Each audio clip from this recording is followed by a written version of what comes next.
ओम शांति। 27/5/2026 की मुरली है। मीठे बच्चे, बाबा ने कहा, मीठे बच्चे, कालों का काल बाबा आया है तुम्हें काल पर जीत प्राप्त कराने। मन मना भव के मंत्र से ही तुम काल पर जीत पाएंगे। प्रश्न, रूहानी बाप तुम रूहानी यात्रियों को कौन सी एक विशेष शिक्षा देते हैं? उत्तर, ये रूहानी यात्री तुम देह अभिमान छोड़ देही अभिमानी बनो। रावण ने आधा कल्प से तुम्हें देह अभिमानी बनाया, अब आत्म अभिमानी बनो। ये रूहानी ज्ञान सुप्रीम रूह ही तुम्हें देता और कोई दे नहीं सकता। ओम शांति। आज का गीत ओम नमो शिवाय। ओम शांति। बच्चों ने अपने बाप की महिमा सुनी, गाया भी जाता है ऊंचते ऊंच भगवान, वह है सब बच्चों का बाप। बाकी जो भी है आपस में सब ब्रदर्स हैं और सबका बाप भी एक है, वह है शिव बाबा। बाप ने समझाया है, हे बच्चों, भक्ति मार्ग में तुमको दो बाप हैं, लौकिक बाप और पारलौकिक बाप। रचयिता से रचना को वर्षा मिलता है, वह है हद का वर्षा, यह है बेहद का वर्षा। बेहद का बाप तो एक ही है जिससे बेहद का वर्षा मिलता है, वह है निराकार, उसका नाम है परमपिता परमात्मा शिव। कहते भी हैं शिव परमात्माए नमः। वह है ऊंचते ऊंच तुम्हारी बुद्धि चली जाती है निराकार बाप की तरफ। वह रहते हैं परम धाम में जहाँ से तुम आत्माएं आते हो, बाप भी वहाँ ही रहते हैं। वह है ही सर्व का सद्गति करने वाला। उसमें भी भारत परम पिता परमात्मा का बर्थ पैलेस है। शिव जयंती भी यहाँ मनाते हैं। उस रूहानी बाप को ही ज्ञान का सागर, पतित पावन, लिबरेटर, गाइड कहा जाता है। वही दुख हरता सुख करता है, यह भारतवासी जानते हैं। यह दुख धाम है, भारत ही सुख धाम था। बाप बच्चों को बैठ समझाते हैं, हे भारतवासी, तुम विश्व के मालिक थे जबकि तुम्हारा आदि सनातन देवी देवता धर्म था।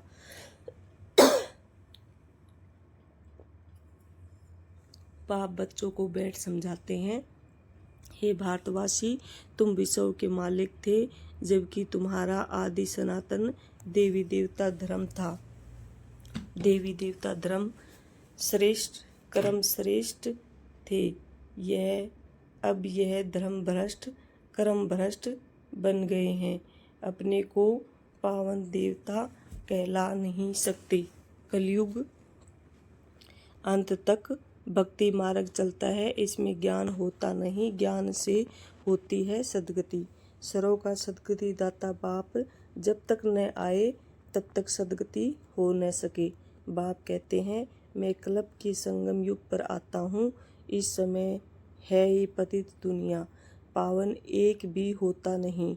भल सन्यासी पवित्र बनते हैं, परंतु फिर उनको पूर्ण जन्म तो यहाँ ही लेना है।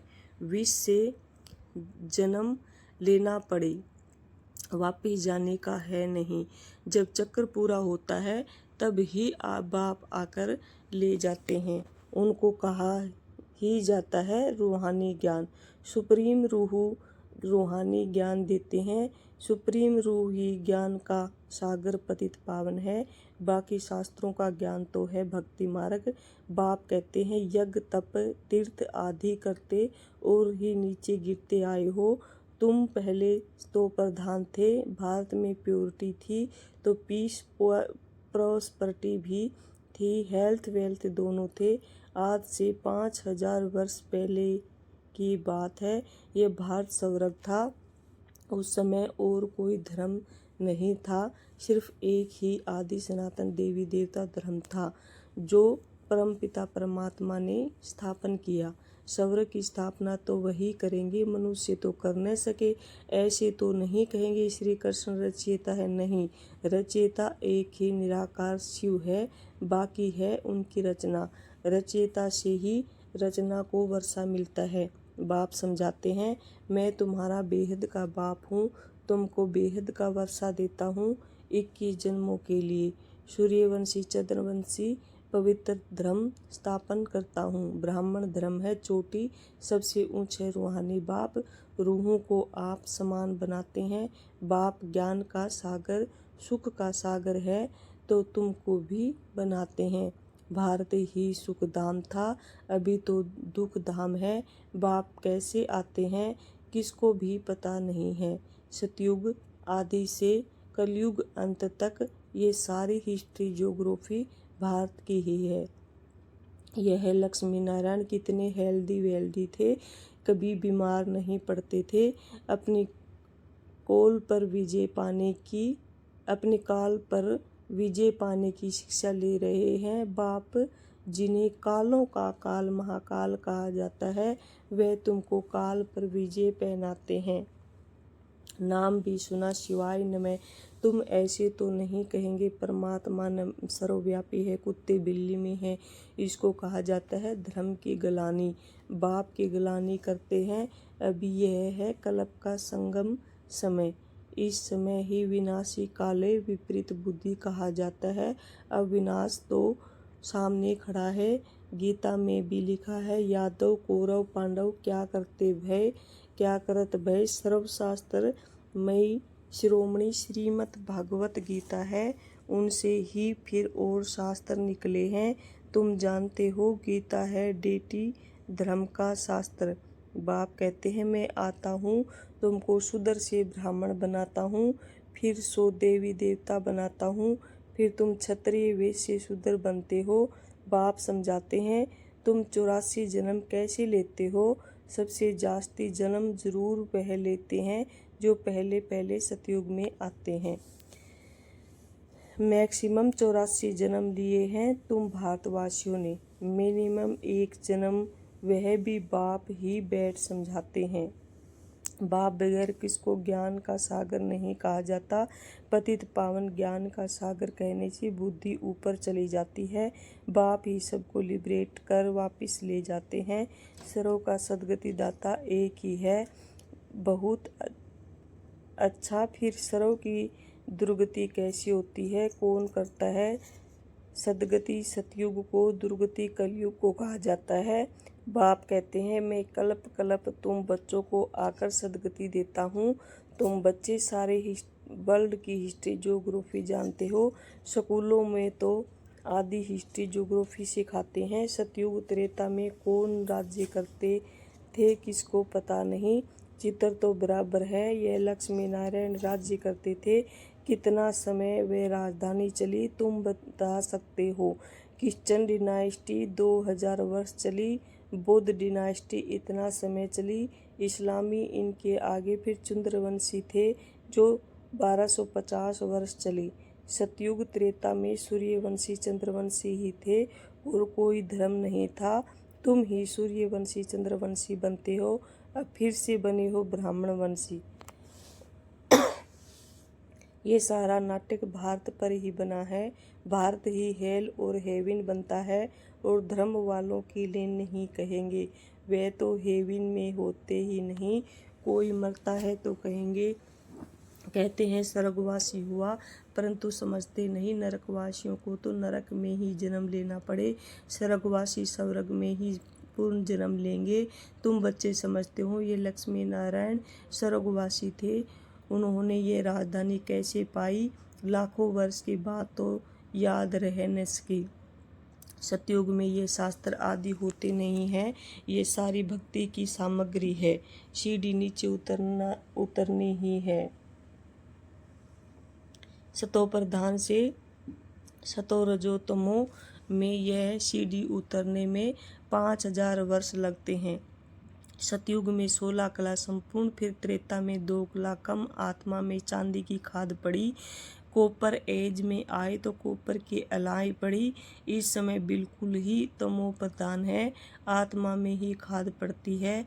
तुम ही पूरे 84 जन्म लेते हो। यह रूहानी बाप शिव बाबा आकर रूहानी बच्चों को समझाते हैं तुमको अब आत्म अभिमानी बनना है। रावण की प्रवेशता होने से सब देह अभिमानी बन जाते हैं। अब अपने को आत्मा समझना है। हम ही 84 जन्म ले भिन्न भिन्न पार्ट बजाते आए हैं। अब 84 का चक्र पूरा हुआ। अब तो शरीर भी जड़जड़ीभूत हो गया है। द्वापर से रावण राज्य होता है, सतयुग में है राम राज्य। सतयुग में तुम आत्म अभिमानी थे, द्वापर कलयुग में तुम देह अभिमानी बन जाते हो, न आत्मा को न परमात्मा को जानते हो।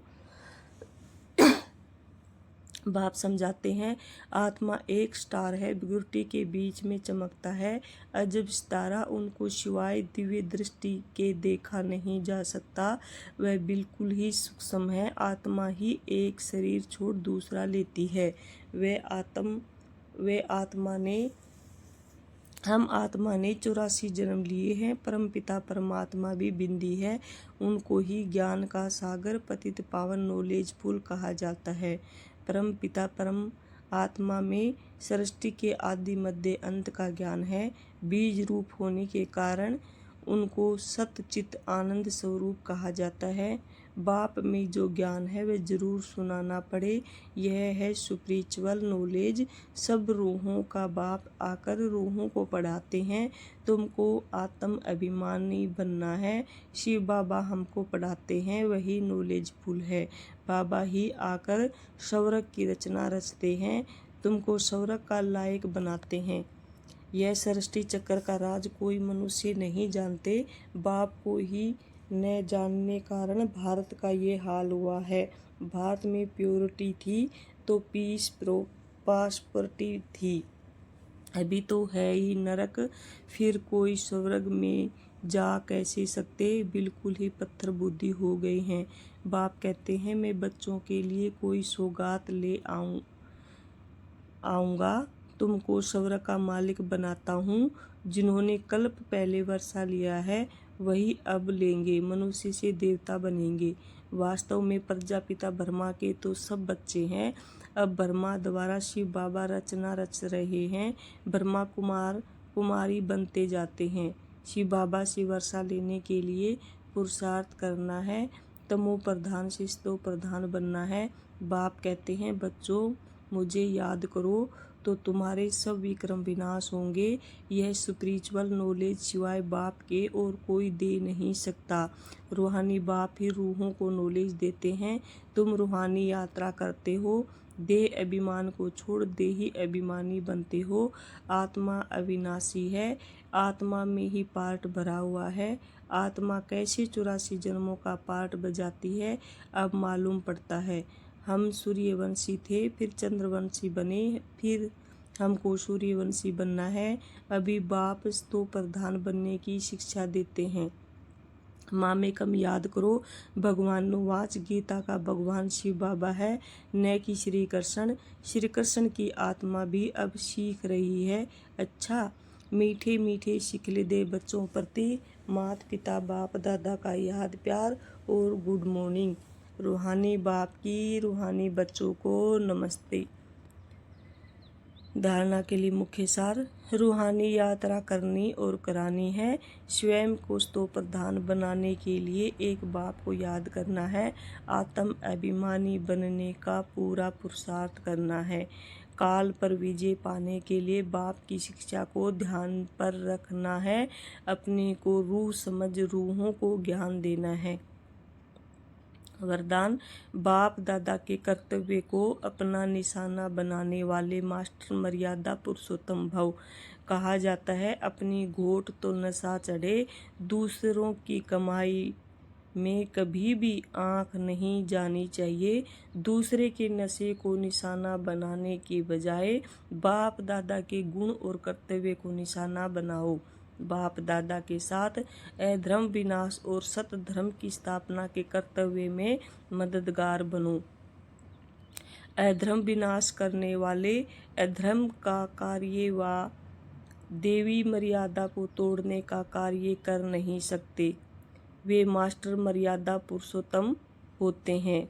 स्लोगन, नॉलेजफुल बन, व्यर्थ प्रश्नों को सुहा कर दो तो समय बच जाएगा। मातेश्वरी के अनमोल महावाक्य। जिसका साथी है भगवान उसको क्या रोकेगा। आंधी और तूफान देखो, यह गीत सिद्ध करता है कि आत्मा और परमात्मा दो चीज है, न ईश्वर सर्वव्यापी है। क्योंकि जिसका साथी है ईश्वर वो हाजिर होते हुए फिर भी सृष्टि में इतना दुख क्यों। मनुष्य इतने कंगाल मोहताज क्यों। परमात्मा तो सुख स्वरूप है, तो सर्वव्यापी परमात्मा कहना गोया परमात्मा की इंसल्ट करना है। भगवान के हाजिर होते हुए दुनिया सुख स्वरूप होनी चाहिए व दुख रूप। फिर परमात्मा को पुकारने की दरकार क्यों। तो इस समय माया सर्वव्यापी है, न कि परमात्मा हाजिर है। परमात्मा सिर्फ एक बार संगम पर आता है, तब उनको हाजिर नाजिर कह सकते हैं। बाकी उनकी याद सबके दिलों में जरूर व्यापक है। शरीर को चलाने वाली शक्ति तो हरेक में भिन्न भिन्न संस्कार वाली आत्मा है, न कि परमात्मा है। अब विचार करना है कि परमात्मा का साथ क्यों लिया है।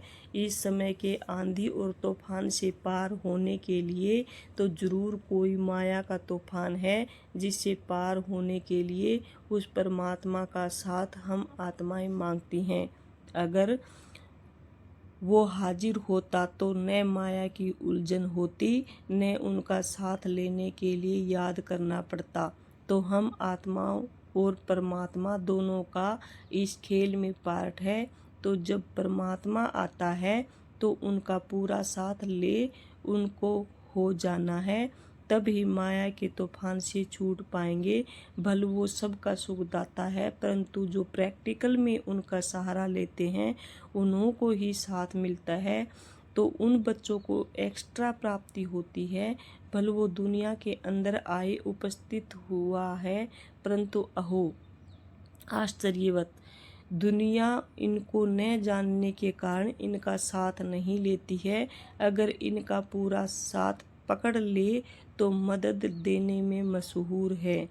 कहते हैं एक कदम तुम आगे बढ़ो तो 10 कदम आगे आएंगे, तो वो संपूर्ण वर्षा देते हैं जिसमें कोई अपूर्णता नहीं होती। अच्छा, ये अव्यक्त इशारे सदा अचल अडोल एक स्थिति का अनुभव करो। कोई भी संकल्प आए तो ऊपर देकर स्वयं निसंकल्प होकर चलते जाओ। विचार देना, इशारा देना यह दूसरी बात है, हलचल में आना यह दूसरी बात है। तो सदा एक रस संकल्प दिया और निरसंकल्प बने। सदा ध्यान रहे कि मुझे कर्मेंद्रिय जीत बनना है। कोई एक कर्मेंद्रिय की आकर्षण भी एक बाप का बनने नहीं देगी, एक स्थिति में स्थित होने नहीं देगी। ओम शांति, ओम शांति, ओम शांति।